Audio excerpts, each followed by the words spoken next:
Hello, this is Daniel Mart, and today I'm going to be reviewing the movie 12 Years a Slave, which stars Chitwell Ejiofor, Michael Fassbender, Lupita Nyong'o, Brad Pitt, Benedict Cumberbatch, Paul Giamatti, and Sarah Paulson. And yeah, basically, basically as usual, I do a quick synopsis, likes and dislikes, and then the rate, on a scale of 1 to 10, as usual.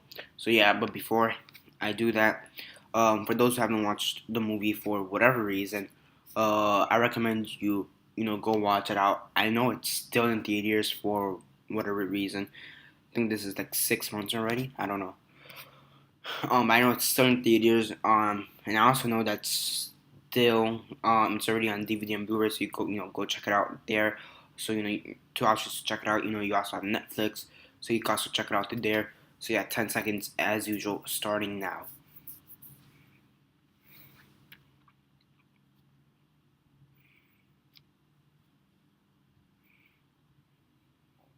So yeah, as usual, I already gave you the 10 seconds.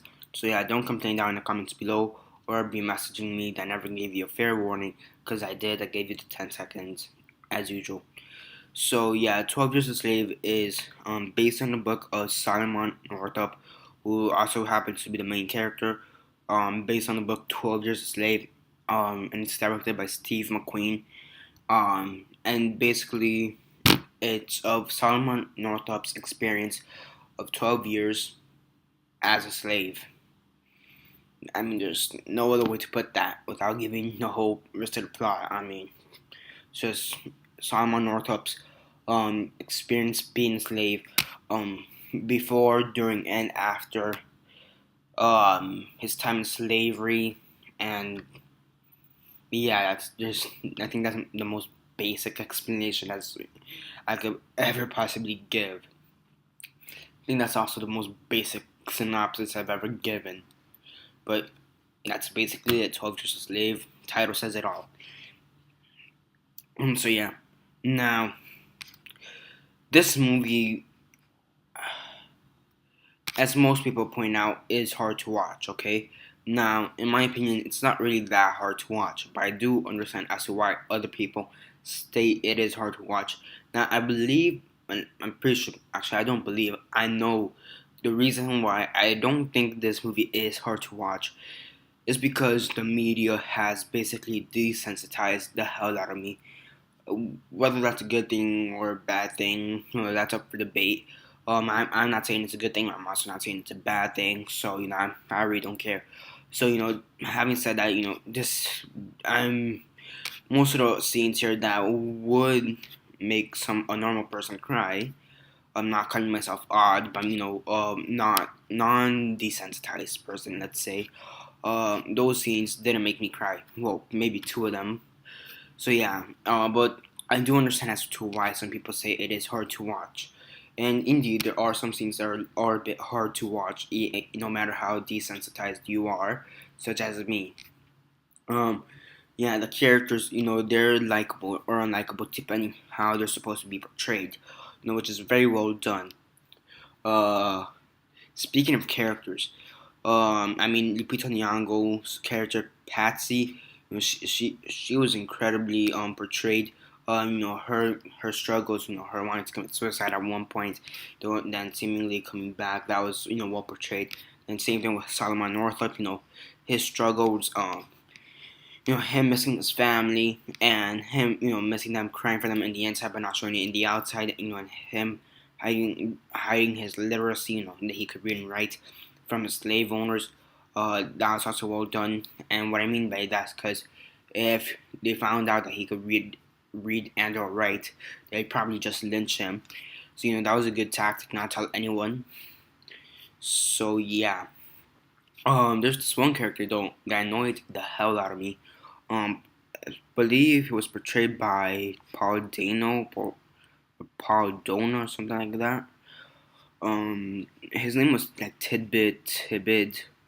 I can't remember his name. Let's see if I'm on the IMDb here. It says Paul Dano. His character was called Tibeats, okay? And his character annoyed the hell out of me. I think he was the weakest actor and the worst part of this movie, which is really a shame because this is such an incredible movie. I mean, from everything from the writing to the acting, it's just incredible. It's incredible. Um, but this kid, Paul Dano, I have no idea. I'm gonna click on his name. It seems like the way he acted is almost, it kind of seems like it's the first time he's ever acted in a movie. Um, and he's apparently been in Prisoners, Looper, Cowboys and Aliens, uh, a bunch of other Little Miss Sunshine, a bunch of other movies and TV shows, also The Sopranos, and yeah, he's been in a few other movies, but the way he was portrayed, the way he acted was just so terrible in my opinion. It kind of seemed like this was his first movie ever. I couldn't take him seriously, and I just hated him. I mean, granted, I had to hate him, the way they wanted us to think of this character. He had to be hated, but I hated him for all the wrong reasons. The way they wanted us to hate him is because, he's a douchebag that hates blacks and is pro slavery. I hated this kid because his character was annoying, a piece of shit, um, a waste of time. I couldn't take him seriously and terribly acted. That was the worst part of this movie. That little piece of shit. Paul Dano was maybe the worst thing about this movie, and luckily he only came on for maybe 30 minutes, and 30 minutes too long. So yeah, but everything else is just incredible. I mean, there are a few scenes that are a bit long that lag on for some time, which also I don't like. I think there's like two scenes that really lag on and are way too long, which does add a bit more time to the movie. I think those could have been reduced or cut down a bit. So that is something else to watch out for. But really, those are my only complaints. There are a few scenes that are way too long, longer than they should, and Paul Dano's just a terrible actor in this movie, and maybe overall, because honestly, this movie seemed like this is the first time he's ever been in a movie. I mean, this is definitely the first time he's been in an Oscar-worthy movie. But no, this seems like this is the first time he's ever been in a movie, period, or acting, anything like that. So that kid couldn't act for shit. Besides saying, a few scenes were too long, but everything else was just so well directed. Though the writing, the direction, it was so well done. I mean, this movie was incredible, and if it wasn't for, if it wasn't for him, okay, if it wasn't for maybe the actor Paul Dano, I would have given this a higher score. This probably would have been a perfect 10. But Paul Dano, he just annoys the hell out of me. Especially, I mean, he gives the most annoying performance, and for whatever reason, it's like stuck to my head. Um, he's just so annoying. Um,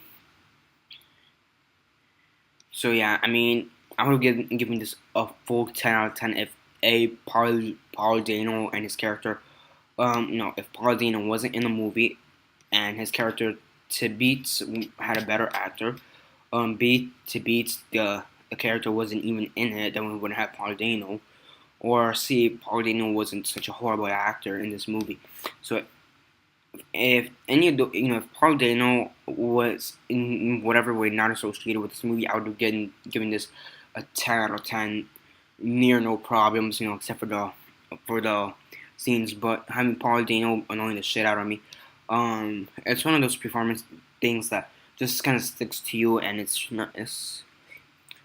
has a bad taste in my opinion. So yeah, another thing I do like, considering I was talking about being desensitized earlier, is that it actually did make me teary eyed a few scenes, which is rare for anything to make me do teary eyed. Um, yeah, I mean, I didn't even get teary eyed when Herschel died, and that was a huge what the fuck moment in Walking Dead. Maybe the most dramatic thing I've ever seen up to 12 Years a Slave. Um, so yeah, So yeah, this did get me have teary-eyed a few times, and last time I actually ever been teary-eyed was maybe when I was like 7 or 6 or whatever. So about 7, 8 years ago. So yeah, I mean this movie has a lot going for it, but there is a few things that kind of bring it down. So on a scale of 1 to 10, basically, one being the worst, 10 being the best, and 6 being decent, I give this a 9.5 out of 10. Any day. And really just Paul Dano just sucking ass in his role. He was terrible. I mean, there was other characters who were terrible, but not for different reasons. Their characters were terrible, but their acting well. The acting was well done. But but the characters they were just assholes. You wanted to kill them at the end. Michael Fassbender was a good example, and I think the only white guy that didn't piss me off, in one way or another, was Brad Pitt's character, who was basically a Canadian plantation owner, as it seemed, who was like anti-slavery, and he helped Solomon Northup, the main character, actually regain his freedom.